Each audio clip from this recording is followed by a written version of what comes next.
Hello friends, welcome on platform learn ahead academy. आप सबका learn ahead academy में स्वागत है। मैं हिमांशी वाजपेयी आप सबके लिए लेकर आई हूँ CDP marathon class. So friends, जैसे कि आप सब जानते हैं कि लर्न अहेड एकेडमी पर मैं हिमांशी वाजपेयी आप सबको सीटेट की सीडीपी जो है पढ़ा रही हूँ।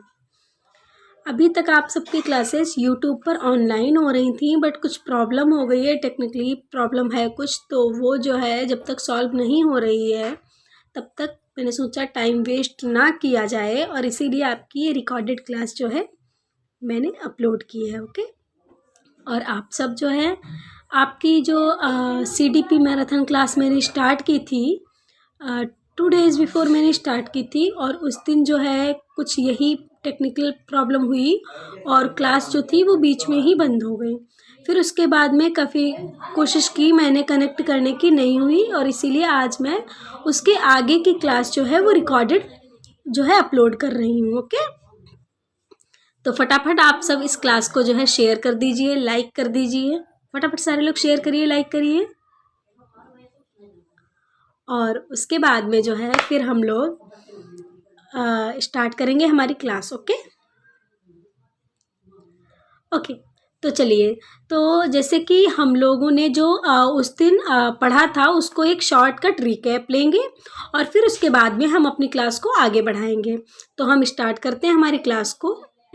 ये मैराथन क्लास है, पूरी सीडीपी है इसमें। ठीक है, देखो पहले हमने पढ़ा था विकास क्या है। तो जैसे आप सभी को पता है कि विकास क्या है, जो क्रमिक परिवर्तन होते हैं मानव जीवन में, उन्हीं को विकास कहते हैं।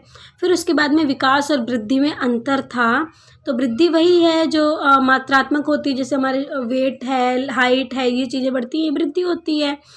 उसके बाद में फिर विकास के 15 सिद्धांत हमने डिस्कस किए थे। आप लोग चाहें तो इसमें से जो है स्क्रीनशॉट ले सकते हैं, वरना फिर आप वो उस क्लास को देखिए। मेरे हिसाब से आप उस क्लास को देखिए, हमारी प्लेलिस्ट में मिल जाएगी आपको। वहाँ पे आपको ज़्यादा समझ में आएगा, क्योंकि वहाँ पे पूरा एक्सप्लेन किया हुआ है। ठीक है, तो बस मतलब छोटा सा मैं वही बता रही हूँ कि हम लोगों ने क्या क्या डिस्कस किया था, बस उसको जो है ले रहे हैं यहाँ पे। फिर उसके बाद में जो है कुछ हमने कारकों की बात की थी कि जिनसे प्रभावित होता है विकास। फिर उसके बाद में था कि विकास के दौरान कौन कौन से परिवर्तन होते हैं। फिर उसके बाद में था विकास की अवस्थाएं कौन कौन सी होती हैं, और इन्हीं के साथ में हमने पियाजे की भी अवस्थाएं डिस्कस की थी। वो ट्रिक टाइप से मैंने बताया था, उस क्लास में है, उस क्लास को देखिएगा। और हाँ, पहले आप उस क्लास को ज़रूर देखिए अगर आपने वो क्लास नहीं देखी है। ठीक है, क्योंकि उसमें फ्रॉम स्टार्टिंग पूरा एक्सप्लेन किया हुआ है, उसके आगे का आज होगा। तो ये फिर हमने एरिक एरिक्सन की बात की थी, और उसके बाद में फिर बाल विकास के सिद्धांत चल रहे थे। तो ये जो है लेव वाइगोत्स्की का हो गया था। तो इनके हमने बात की थी कि जो है इन्होंने कौन कौन से उपकरण बताए हैं। फिर उसके बाद में जेडपीडी कम हुआ था हमारा, और जेडपीडी के बाद स्कैफोल्डिंग हुआ था। फिर उसके बाद में व्यक्तिगत वार्ता आई थी, इनर स्पीच, और उसके बाद में फिर भाषा विचार वाला आया था, पारस्परिक शिक्षण आया था। हम लोग एक्चुअली उस पर चल रहे थे, पियाजे के सिद्धांत आई थिंक चल रहे थे हम लोग के। फिर उसके बाद में वाइगोत्स्की के स्पेशल जो भी मतलब उनकी स्पेशलिटी बताई थी कि हाँ हम लोग कैसे पहचानेंगे अचानक से, तो वो। फिर उसके बाद में अब देखो जीन पियाजे आ गया। अभी इनके सिद्धांत जो है, इनका स्कीमा हो गया था, वस्तु स्थायित्व हो गया था कि वस्तु स्थायित्व क्या होता है। फिर उसके बाद में जीववाद हो गया था। वही जीववाद मतलब वही होता है कि बच्चे जो है चीज़ों को जीवित समझते हैं। जैसे उनको किसी खिलौने से चोट लग गया, आपने उस खिलौने को मार दिया कि लो मैंने इसको मार दिया, अब आपको चोट नहीं, तो वो उस चीज़ को मानते हैं कि हाँ इसको भी चोट लगी, ऐसा करके। फिर उसके बाद में प्रतिवर्ती क्रियाएं बताई थी। फिर संरक्षण का अभाव बताया था। वही वो फार्मूला आपको याद होगा, चौड़े ग्लास और पतले ग्लास वाला, उसमें पानी डालो तो बच्चे को जो लंबा है उसमें ही लगेगा, भले ही उसमें कम जो है पानी आए, ऐसा। फिर अविलोम्यता बताई थी। फिर उसके बाद में आपका संगठन बताया था। फिर उसके बाद में आत्म केंद्रिकता बताई थी, मतलब बच्चा खुद को ही इम्पोर्टेंस देता है, खुद का ही सब कुछ समझता है, दूसरे का नहीं। अनुकूलन और समावेशन समायोजन समझाया था कि क्या होता है। संतुलन हो गया था हमारा। सामाजिक संरक्षण जो था, संचरण, सामाजिक संचरण हो गया था। संक्रियाएं भी हो गई थी। फिर उसके बाद में कार्य वही बच्चा क्या कर रहा है, उसके पीछे का तर्क वो जानने की कोशिश करता है, ऐसा केंद्रीकरण हो गया था। फिर उसके बाद में आपका कृत्रिमता आई थी। फिर उसके बाद में सकर्मक अनुमान, हाँ, फिर उसके बाद में अतार्किक अनुमान, मतलब ऐसे अतार्किक ऐसी चीज़ें जो है, मतलब बच्चा जो है लाता है, ऐसी चीज़ों के बीच में संबंध बनाता है जिनका कोई संबंध हो ही नहीं सकता है, ऐसे करके। फिर उसके बाद में आपका जो है ये मैच्योरिटी आई थी, परिपक्वता। तो ये तो पूरा डिस्कस कर ही चुके हैं, फ्रॉम स्टार्टिंग से ही बहुत डीपली डिस्कस कर रहे हैं इस चीज़ को, तो आई थिंक अब तो इसको एक्सप्लेन करने का कोई चांस नहीं होता है। फिर ये क्रमबद्धता जो मतलब वही बच्चे को सिक्वेंसिंग आ जाती है कि हाँ कैसे हम सिक्वेंस से लगाएंगे, सीरीज से कैसे लगाएंगे। प्रतीकात्मक खेल होते हैं, ठीक है। फिर उसके बाद में हमारा जो है लक्ष्योन्मुखी व्यवहार, ये भी डिस्कस हो गया था। फिर उसके बाद में जो है पियाजे के सिद्धांत, हाँ ये भी हो गए थे। फिर उसके बाद में संज्ञानात्मक विकास के सिद्धांत भी हो गए थे कि ये जो है मानव शिशु का मतलब जन्म के वातावरण जो होता है, अनिश्चितता जो है किसको दूर करने के लिए अनुकूलन होता है। फिर ये सारा हो गया था। फिर उसके बाद में पियाजे के सिद्धांत चल रहे थे, और ये पियाजे के सिद्धांत में जो है संज्ञानात्मक विकास के सिद्धांत थे। फिर इसके प्रमुख बिंदु, ठीक है।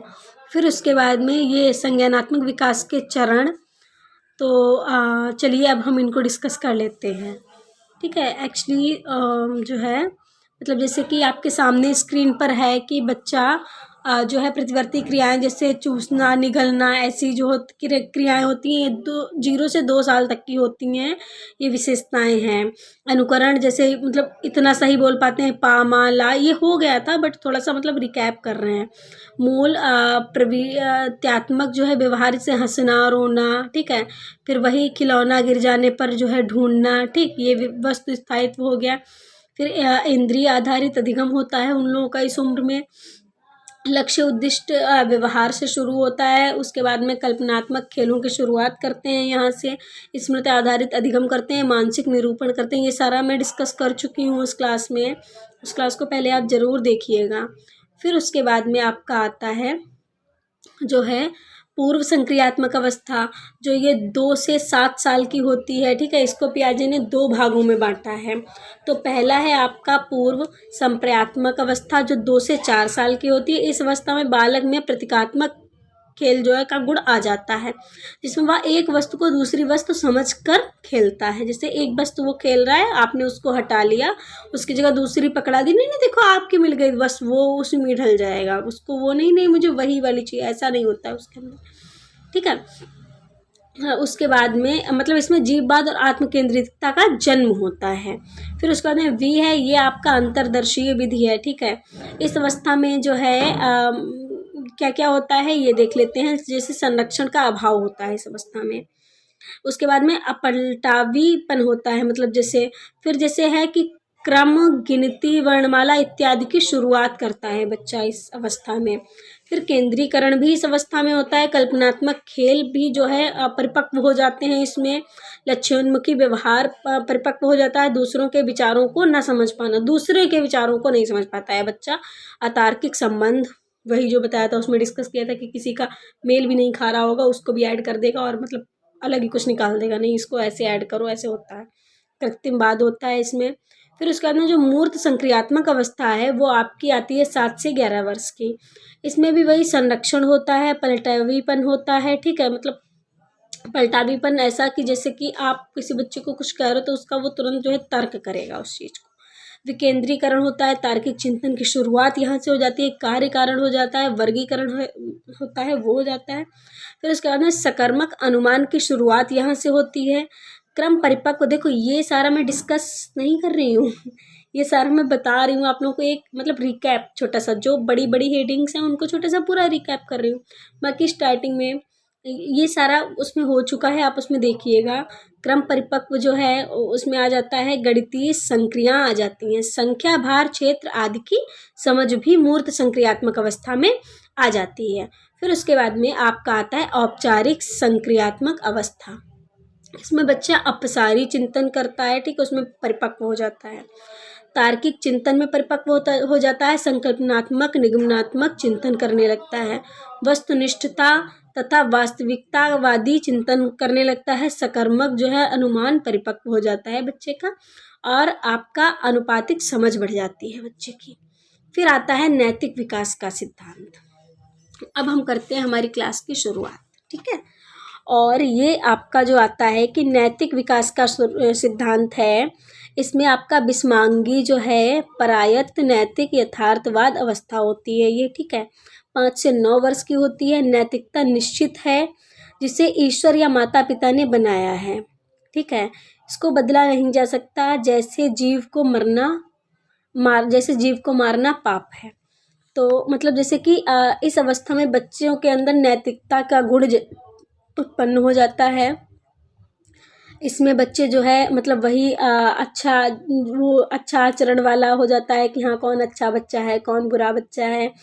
इससे कि नहीं ये काम गंदे बच्चे करते हैं, ये हम नहीं करेंगे, ये काम जो है अगर करेंगे तो गंदे हो जाएंगे, ऐसी वाली थिंकिंग। फिर उसके बाद में आता है आपका स्वायत्त सहयोगात्मक सापेक्षित जो है नैतिकता। ये आपकी 9 से 10 वर्ष के आगे जो है होती है। तो इसमें नैतिकता निश्चित नहीं है, ठीक है। यह परिस्थितिगत है, इसे बदला जा सकता है। जैसे जीव को मारना पाप है, या जानने वाले बालक का आर्मी में भर्ती होना। फिर उसके बाद में इस सिद्धांत के लिए पियाजे ने साक्षात्कार जो है विधि तथा कहानी कथन का प्रयोग किया है। तो मतलब जैसे कि इसमें ऐसी परिस्थितियां लाई जाती हैं जिसमें आपका जो है नैतिकता को लेकर जो है नैतिकता होती है, उस चरण में नैतिकता होगी, लेकिन उसमें जो है उसी का जो है प्रतिरूप भी दिखाया जाएगा, उसी का जो है विपरीतार्थक भी दिखाया जाएगा। जैसे इसमें एक एग्जाम्पल भी दिया है, जीव को मारना पाप है और उसे जो है उस बालक का आर्मी में भर्ती हो जाना, बच्चों से तर्क इसमें पूछा जाएगा ऐसे करके। फिर उसके बाद में भाषा एवं विचार का सिद्धांत। तो भाषा एवं विचार का सिद्धांत क्या है? जैसे पियाजे के भाषा का विभाजन, ठीक है। पियाजे ने भाषा को कितने भागों में बांटा है? 2 भागों में। पियाजे ने जो भाषा को बांटा है वो कितने भागों में बांटा है? 2 भागों में बांटा है। तो उसमें पहला है इनका केंद्रित जो वार्ता होती है, ठीक है। फिर दूसरा है इनका सामाजिकृत भाषा। तो ये होती है जो अहंकेंद्रित भाषा, ठीक है। इसमें शैशवावस्था में पाई जाती है और एक तरफा होती है। ये जो अहम केंद्रित भाषा होती है वो एक तरफा होती है। इसे पियाजे ने जो है सामूहिक एकालाप कहा है। फिर उसके बाद में सामाजिककृत भाषा, जैसे कुछ बच्चे देखे होंगे जो मतलब खुद में ही बात करेंगे। कुछ बच्चे होते हैं जैसे कल्पनात्मक खेल जब उनका स्टार्ट हो जाता है तो वो खुद से ही बातें करेंगे, खुद से ही खेलेंगे। कुछ बच्चे होते हैं जैसे उनके मम्मी पापा कहते हैं कि इसको अकेले में ही अच्छा लगता है, तो वो सच में खुद अकेले में ही खुद को एंजॉय करेंगे। वो खुद से बातें करेंगे, खुद के साथ खेलेंगे। सामाजिकृत भाषा ये होती है, यह भाषा शैशवावस्था से आगे पाई जाती है। उसके आगे शैशवावस्था में बच्चा खुद में रहता है, फिर उसके बाद में आगे पाई जाती है यह अवस्था सामाजिकृत भाषा। फिर आती है विचार भाषा। से पहले है तुम एक पागल हो, या कथन एक प्रेमी एक प्रेमिका से कह सकता है, या डॉक्टर एक मरीज से कह सकता है। दोनों जगह भाषा एक ही होगी पर विचार अलग अलग होंगे। बिल्कुल जैसे कि यहाँ पे ये तर्क दिया गया है आपके लिए। जैसे क्या है कि विचार भाषा, ठीक। विचार मतलब एक ही शब्द है, एक ही सेंटेंस है आपका, उसके जो उसका अर्थ होगा वो अलग अलग हो जाएगा, ऐसी इसको विचार भाषा कहते हैं कि जैसा विचार उस तरीके की भाषा। तो जैसे तुम एक पागल हो, तो इसको 2 तरीके से ले सकते हैं। जैसे आपके सामने अभी मैंने इसको रीड किया, बार बार नहीं रीड करते हैं, बच्चों का जो है कॉन्सेंट्रेट बिगड़ जाएगा। फिर उसके बाद में जो है आपके सामने अब हम पढ़ेंगे थोड़े से प्रमुख बिंदु, ठीक है। तो प्रमुख बिंदु क्या होते हैं? जैसे पियाजे के विकासात्मक मनोविज्ञान जो है शिक्षण के विकासात्मक प्रतिमान तथा विकासात्मक विधि का जो है विधि का जनक माना जाता है। पियाजे को क्या माना जाता है? जनक माना जाता है। पियाजे ने ज्ञान के 3 प्रकार बताए हैं। एक तो इन्होंने शारीरिक ज्ञान बताया, दूसरा सामाजिक पारंपरिक ज्ञान बताया है, और तीसरा इन्होंने तार्किक गणितीय ज्ञान बताया है। तो पियाजे ने जो ज्ञान बताए हैं वो 3 प्रकार के बताए हैं, ठीक है। कितने प्रकार के ज्ञान बताए हैं? जैसे कि क्वेश्चन सीधे सीधे तो बहुत कम ही पूछता है कि पियाजे ने ज्ञान कितने प्रकार के बताए, ऐसे करके पूछ लेगा। सामाजिक पारंपरिक ज्ञान जो है वो किसका जो है किसके अनुसार है, कौन मानता है इसको, ऐसे करके पूछ लेता है। तो आपका है पियाजे संज्ञानात्मक रचनावाद के जो है जनक माने जाते हैं। ये बहुत फेमस बात है और इसको कोई भूलना भी मत, क्योंकि उन्होंने जो है बच्चों को नन्हा वैज्ञानिक कहा है। ये सारी चीज़ें हम लोग स्टार्टिंग से ही डिस्कस कर रहे हैं, बस ये वहाँ पे थोड़ा सा शॉर्ट जो जो इम्पोर्टेंट था वो यहाँ पे पूरा जो है मतलब ले रहे हैं, पूरा एक्सप्लेन कर रहे हैं ताकि आपका कोई भी पॉइंट मिस ना हो। जो वातावरण से जो है सक्रिय खोजबीन करके अपने ज्ञान की रचना करता है, कौन? बच्चा। और बच्चे को पियाजे ने क्या कहा है? नन्हा वैज्ञानिक कहा है। फिर उसके बाद में पियाजे ने अपने सिद्धांत में भाषा को कम आंका है। जो पियाजे ने उन्होंने भाषा को कम आंका है और जो वाइगोत्स्की है उन्होंने भाषा को ज़्यादा आंका है। दोनों में इतना डिफरेंस है, याद रखना। पियाजे ने जो है शिक्षक को लचीला और गतिशील माना है। जो शिक्षक, पियाजे का कहना है कि जो शिक्षक होते हैं वो उनका जो है उनको लचीला और गतिशील होना चाहिए। पियाजे ने अपने सिद्धांत में जो है विकास की निरंतरता दिखाई है। विकास जो है वो निरंतर चलता रहता है, ऐसा करके इन्होंने दिखाया है। फिर अब हम अभी हो गए आपके पियाजे फिनिश, यहाँ पे आपके पियाजे हो गए फिनिश। अब हम पढ़ेंगे लॉरेंस जो है कोहलबर्ग, ठीक। तो हमने वाइगोत्स्की देखा है, एरिक एरिक्सन को पढ़ा है, पियाजे को पढ़ा है और अब हम पढ़ेंगे लॉरेंस कोहलबर्ग को, कि ये सब इम्पॉर्टेंट है हमारे लिए। खास करके वाइगोत्स्की, कोहलबर्ग और पियाजे मोस्ट इम्पॉर्टेंट है। क्वेश्चन आने ही आने हैं इनसे आपके। तो फटाफट आप लोग जो है शेयर भी करते रहिए, साथ साथ लाइक भी करते रहिए, कमेंट भी करते रहिए, कमेंट करके बताते रहिए आपको जो है क्लास कैसी लग रही है। ऐसे करते रहिए, इससे हम लोगों का मनोबल बढ़ता है थोड़ा सा। फिर आगे हम पढ़ेंगे इसको। कोहलबर्ग ने जो है नैतिक विकास का सिद्धांत दिया। कोहलबर्ग ने किसका सिद्धांत दिया है? नैतिक विकास का सिद्धांत दिया है, ठीक है। और मतलब इनका ये सिद्धांत जो है ये पियाजे की तरह कहानी पद्धति पर है, कहानी की तरह है इनका सिद्धांत भी पियाजे की तरह। इसमें जो है हिंज की जो स्टोरी है, हिंज नामक व्यक्ति की एक स्टोरी है, वो बहुत प्रसिद्ध है इनकी उसमें कहानी में। ऐसा था, हिंज की पत्नी को जो कैंसर होता है और ये और फिर उसके बाद में उसके आगे की स्टोरी में पूरी स्टोरी आपको सुनाऊंगी, रिलैक्स रहिए बिल्कुल। स्टोरी सुन के एकदम से मतलब जब मैंने पढ़ा था मुझे मेरा भी याद है कि हाँ, सोच रही थी कब स्टोरी, क्या स्टोरी होगी, ऐसे करके मतलब सस्पेंस जैसा बन गया था। फिर उसके बाद में जो है कहानी इन्होंने, जो लॉरेंस कोहलबर्ग हैं, इन्होंने कहानी को 10 से 16 साल के कुछ लड़कों को सुनाई थी, ठीक है। और जो है तथा कहानी पर आधारित कुछ प्रश्न पूछे थे। तो जैसे इन्होंने क्या किया, एक स्टोरी अपनी बनाई और उसको जो है 10 से 16 साल तक के जो बच्चे थे उनको सुनाई, लड़कों को, और फिर उनसे जो है क्वेश्चन पुटअप किए थे उससे। तो उन लड़कों के दिए गए उत्तरों से ही इस सिद्धांत के 3 स्तर बने हैं, ठीक है। तो जैसे कि पहला हो गया कि नैतिक दुविधा, दूसरा नैतिक तर्कणा, नैतिक कार्यवाही। नैतिक दुविधा क्या है? नैतिक विकल्पों ए और बी में से किसी एक का चयन करने के लिए पैदा होने वाले असमंजस की स्थिति जो होती है उसको नैतिक दुविधा कहते हैं। मैं अभी स्टोरी आप सबको सुनाऊंगी तब आपको ये क्लियर हो जाएगा। वैसे थोड़ा सा हम लोग ये देख लें ये है क्या, फिर मैं स्टोरी ही सुनाने वाली हूँ। फिर उसके बाद में आता है नैतिक तर्कणा। नैतिक तर्कणा क्या होती है? नैतिक विकल्पों जैसे ए और बी में से एक का चयन करने के लिए होने वाली तार्किक जो चिंतन प्रक्रिया होती है, देखो वो क्या है। नैतिक दुविधा क्या है कि असमंजस, कौन सा हम सिलेक्ट करें ये, और उसके बाद में सिलेक्ट करने के बाद में जो तार्किक चिंतन होता है, तार्किक चिंतन प्रक्रिया होती है, वो कौन सा सही है, कौन सा किया है, ये सही ही है या नहीं, ऐसा ये तर्कणा होती है। नैतिक कार्यवाही, नैतिक तर्कणा के बाद चयनित विकल्प को वास्तविकता में उतारना, वो नैतिक कार्यवाही होती है कि हाँ ये है, ऐसे करके। तो अब हम जो है विकास से जुड़े प्रमुख तथ्य, तो इनको जो है पढ़ने से पहले मैं आप सबको स्टोरी सुना दूं और ये नैतिक तर्कणा ये सब डिस्कस कर लें। तो चलिए, स्टोरी है कि हिंज नामक एक व्यक्ति होता है और उसकी जो वाइफ होती है उसको कैंसर होता है। तो उसको डॉक्टर जो होता है वो ट्रीटमेंट के लिए जो है मेडिसिन लाने के लिए कहता है। उसके पास जो पैसे होते हैं तो उनसे ज़्यादा की मेडिसिन बनती है, ठीक है। वो मतलब मेडिसिन लेने चला जाता है मेडिकल पे, और जो पैसे उसके पास होते हैं उनसे ज़्यादा की मेडिसिन बनती है। तो वो भाई शॉपकीपर से कहता है कि ऐसा है, आप या तो मुझे ये दवाई इतने ही पैसों में दे दो या फिर पैसे उधार कर लो, मैं बाद में दे दूँगा आपको। और मतलब या तो सस्ते में भाई दे दो जितने पैसे मेरे पास हैं, मेरे सामने मजबूरी है, अपनी पूरी स्थिति बताता है कि ऐसी ऐसी बात है और मेरे सामने मजबूरी है, या तो मुझे उधार दे दो और या फिर इतने ही रुपए में दे दो अगर आपका बजट आ रहा है। वो शॉपकीपर क्या करता है, मना कर देता है दोनों कामों से, ना तो मैं तुमको इतने में ही दूंगा ना ही मैं तुमको उधार दूंगा, वो चला जाता है।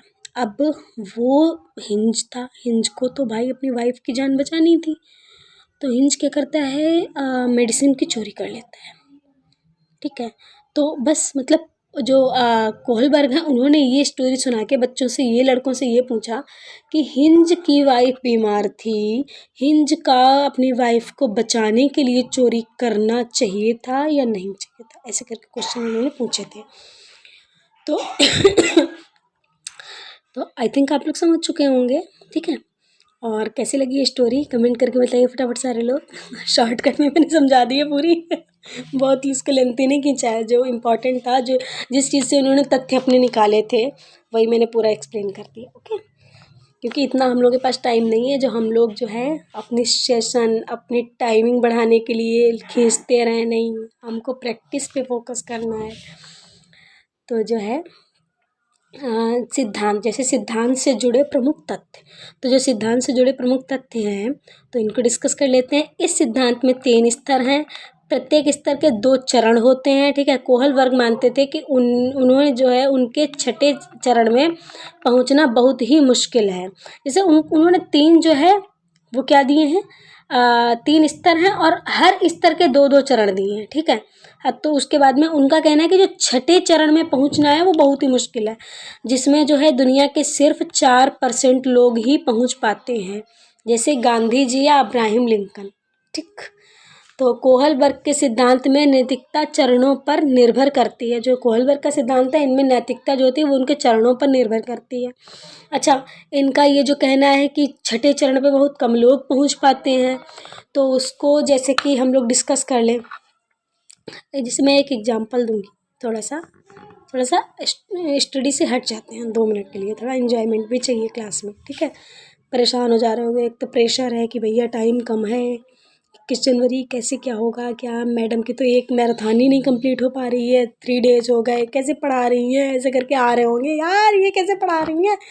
मैं भी बहुत परेशान थी, मेरी जो है नहीं चल रही थी, मेरा काफ़ी मैं मतलब टेंस्ड थी इस चीज़ के लिए कि एक मैं मैराथन कराने के लिए, आप ये समझिए बहुत बड़ी PDF ये थी और मैं एक दिन में पूरा कवर करने वाली थी। मैंने सोच के बैठी थी कि मैं 2 घंटे लगेंगे तो मैं लगा ही दूँगी, लेकिन मैं पूरी इसको कंप्लीट करूँगी, बट नहीं हो पाया, क्या कर सकते हैं। तो कोई नहीं, चलिए स्टार्ट करते हैं। तो जैसे इसका मैं एग्जांपल दूंगी, छठे चरण में बहुत कम ही लोग पहुंच पाते हैं, तो ऐसे जैसे कि वो तो हिंज की स्टोरी हो गई, हम लोग आपस में देख लेते हैं। जैसे आपके मोहल्ले में गुप्ता जी और शर्मा जी, अब गुप्ता जी की वाइफ को कुछ चाहिए है। ठीक है, तो जो है गुप्ता जी की वाइफ है बीमार, शर्मा जी जो है दवाई लेने गए गुप्ता जी की वाइफ के लिए। अब वो दवाई लेने क्यों गए हैं, क्योंकि गुप्ता जी अपने घर पे थे नहीं, तो वो उनको देखा कि वो बीमार हैं और तो हम उनके घर पे कोई है नहीं, तो हम जाके जो है उनकी वाइफ को दवाई दे आएंगे भाई। अब जब शर्मा जी गुप्ता जी के घर दवाई देने गए, वहाँ पे आ गए गुप्ता जी। अब उन्होंने देखा तो उन्होंने लतियाया कि तुम कौन होते हो हमारी वाइफ को दवाई देने वाले। ठीक, वो तब भी कह रहे नहीं, अब मैं आया हूँ और ऐसी ऐसी दिक्कत थी, मैं दे दूँगा दवाई। भाई मैंने अच्छा किया है और जो है ये नैतिक विचार है, ये हमें करना चाहिए, पड़ोसी की मदद करनी चाहिए। अब वहाँ से लड़ झगड़ के वो अपने घर आए तो वहाँ वाइफ खड़ी है डंडा लेके, तुमको क्या ज़रूरत थी गुप्ता जी के यहाँ दवाई देने चले गए। तो वो वहाँ से भी लड़े हों, वहाँ से भी लड़े हों, जाके दवाई दे आए जाके हैं। तो ये होता है 4% लोग, वो जो हम हर जगह से जो विरोधी हो गए वो, और वो तब भी जाके दवाई दे आए। तो इसीलिए जो है दुनिया, जिसमें दुनिया के 4% लोग ही, अब कौन से ऐसे लोग होंगे जो अपने घर से भी लड़े हो, बाहर वाले से भी लड़े हो, तब भी उसकी वाइफ को दवाई देने जाए। ऐसे लोग 4% ही मिलेंगे आपको। तो इसीलिए उस चरण में जो है 4% लोग ही पहुँच पाते हैं। तो आपकी गली में शर्मा जी गुप्ता जी हों तो उनका विशेष ध्यान रखिएगा।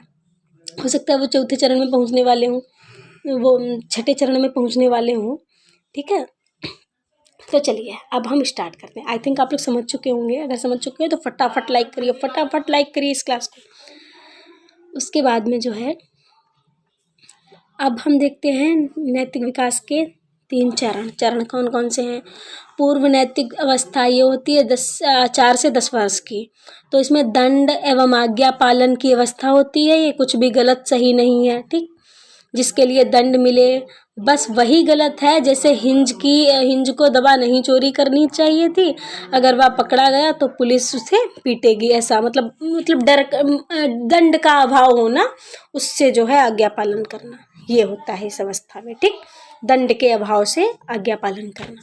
फिर उसके बाद में आता है आपका वैयक्तिकता और विनिमय। यांत्रिक सापेक्ष जो है नैतिकता, तो इसमें आता है, इसे सहायक उद्देश्य से अभिमुखता जो है भी कहते हैं, तथा इसे जैसे को तैसा, टिट फॉर टैट, ठीक है, उसका तथा अपना काम बनता भाड़ में जाए जनता भी कहते हैं। अगर कोई काम करना जो है गलत भी है तो भी उसे कर देना चाहिए। अगर कार्य करने से आपका अपना फ़ायदा होता है, जैसे हिंज को दवा चोरी नहीं करनी चाहिए थी लेकिन उसने कर ली, क्योंकि उसको उसकी वाइफ की जान बचानी थी, ठीक, ऐसा करके।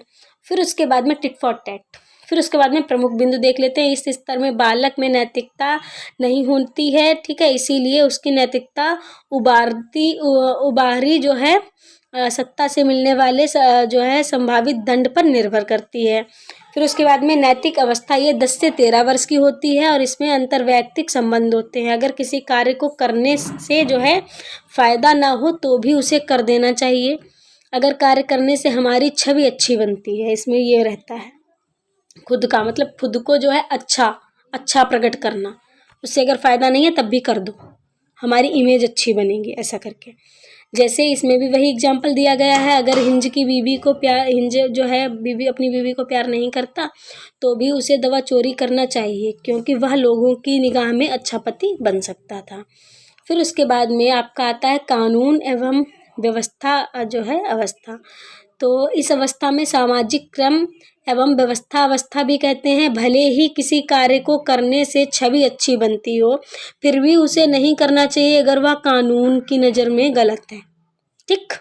जैसे हिंज भले ही दवा चोरी करके अच्छा पति बन सकता, फिर भी दवा चोरी नहीं करनी चाहिए थी, क्योंकि चोरी करना कानून के खिलाफ है, ठीक।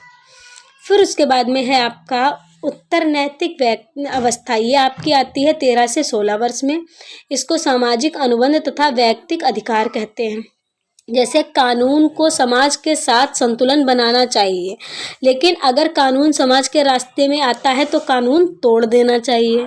जैसे क्या इसका एग्जाम्पल दिया गया है, पत्नी की जान बचाने के लिए हिंज दवा चुरा सकता है, भले ही ये सर जो है कानून के खिलाफ हो, क्योंकि अगर इलाज नहीं करा पाया तो समाज में जो है बोलने लायक नहीं रहेगा। जैसे वही आपका जो है अगर शर्मा जी घर पे नहीं, गुप्ता जी दवाई दे सकते हैं, वरना सब कहेंगे पड़ोसी होने के नाते आपने इतना भी नहीं किया।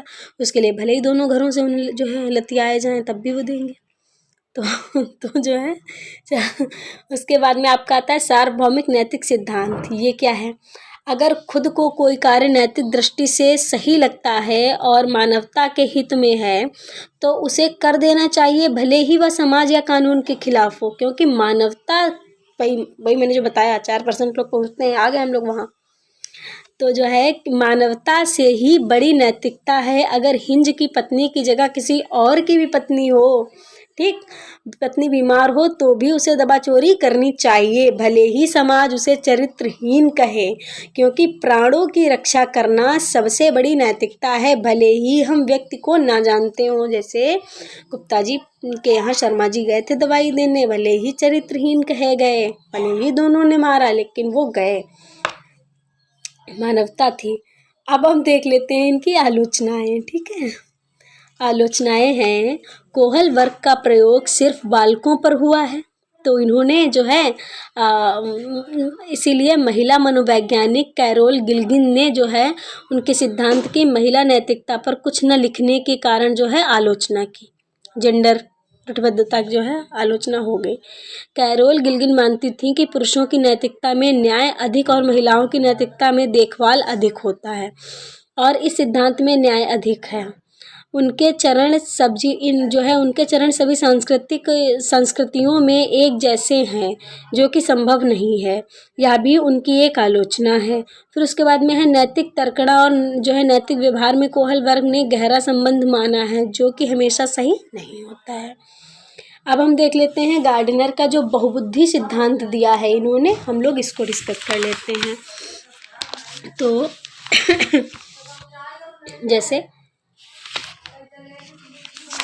जैसे आपने देखा ये कि गार्डनर ने बहुबुद्धि को किसी एक कारक या एक क्षमता मानने से इनकार कर दिया है। ठीक है, एक कारक या एक क्षमता मानने से इनकार कर दिया है।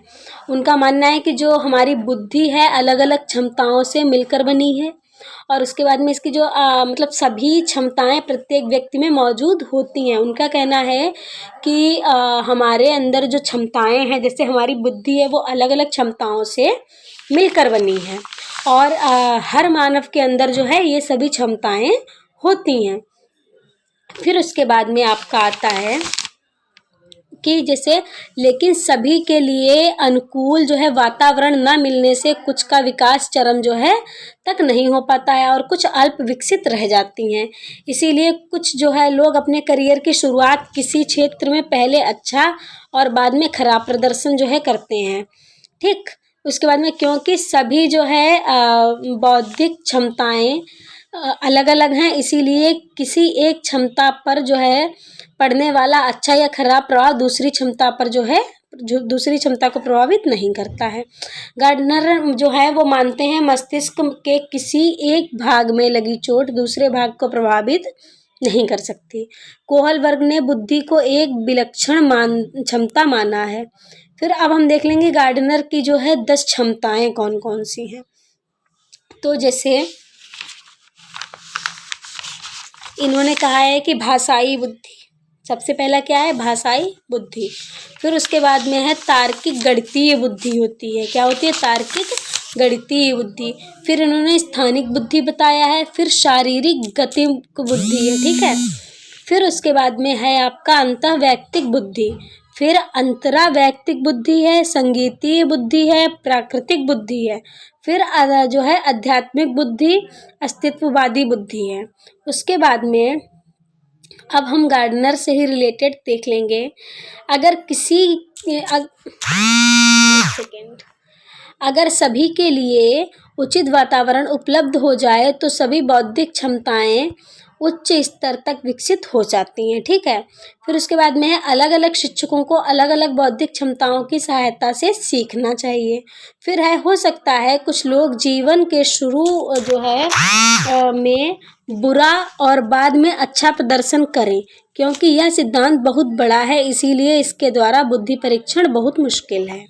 अच्छा, अब यहाँ से हम लोग कल अपना पढ़ेंगे। आज की क्लास में आपका बस इतना ही, और हम थोड़ा सा देख लेते हैं। आई थिंक कुछ इम्पोर्टेंट होगा। सो बाय बाय एवरीवन, बाय।